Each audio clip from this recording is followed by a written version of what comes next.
Hello नमस्कार, मी वैष्णवी स्वागत करते तुम्हा सर्वांचं मराठी फूड्समध्ये.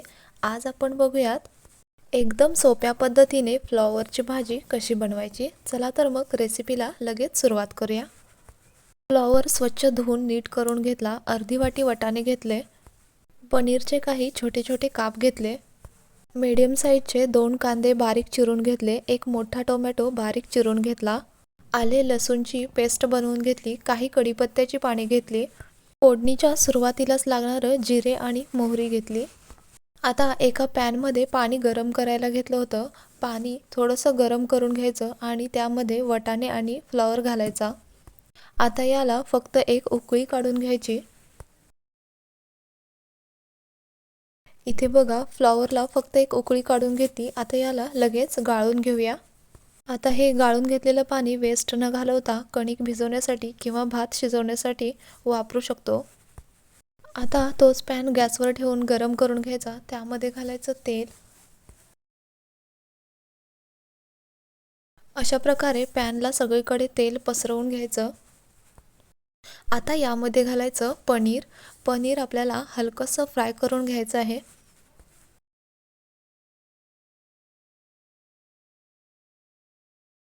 थोडासा लालसर कलर आला की पनीर काढून घ्यायचं. इथे बघा पनीर फ्राय करून झालं.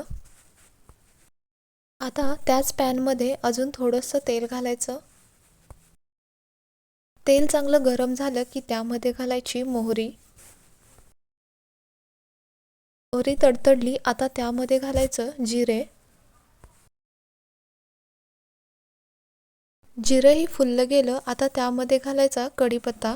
कढीपत्ता थोडासा परतून घ्यायचा. आता त्यामध्ये घालायचा बारीक चिरून घेतलेला कांदा. आता कांदा थोडासा परतून घ्यायचा आणि त्यामध्येच घालायचं आले लसूण पेस्ट.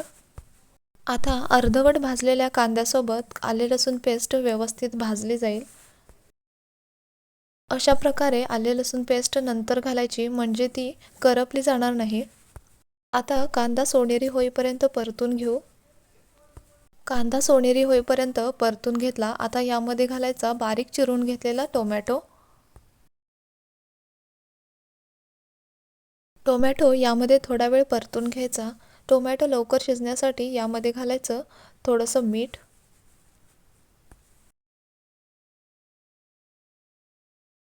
मीठ घालून टोमॅटो परत 1 मिनिटभर परतून घ्यायचा. आता याच्यावर झाकण ठेवून मिनिटभर वाफ काढून घ्यायची म्हणजे टोमॅटो चांगला शिजला जाईल. इथे बघा टोमॅटो व्यवस्थित शिजला गेलाय, स्मॅश होतोय. आता यामध्ये घालायची थोडीशी हळद.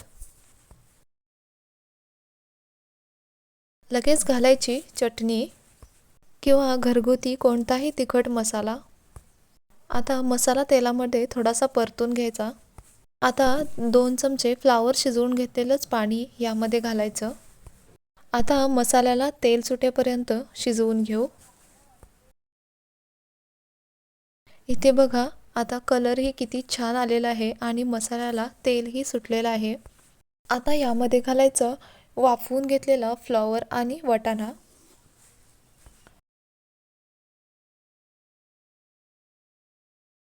आता यामध्ये घालायचं फ्राय करून घेतलेलं पनीर. यामध्ये पनीर नाही घातलं तरी चालेल, फक्त मुलांनी भाज्या खाव्यात यासाठी यामध्ये पनीरचा वापर केलेला आहे. आता याला व्यवस्थित मिक्स करून घ्यायचं.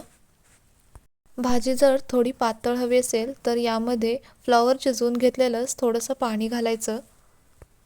नाही घातलं तरी चालेल. असंच याच्यावर झाकण ठेवून याला 2 मिनिटे वाफ काढून घेतली तरी चालेल.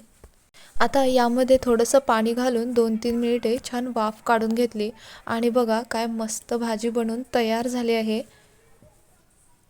भाजीला कलरही काय मस्त आला आहे बघू शकताय.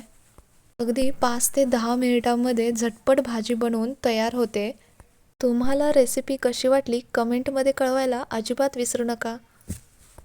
रेसिपी आवडली असेल तर जाता जाता एक लाईक करा, शेअर करा, सबस्क्राईब करा. पुन्हा भेटूयात नवीन रेसिपीसोबत. तोपर्यंत धन्यवाद.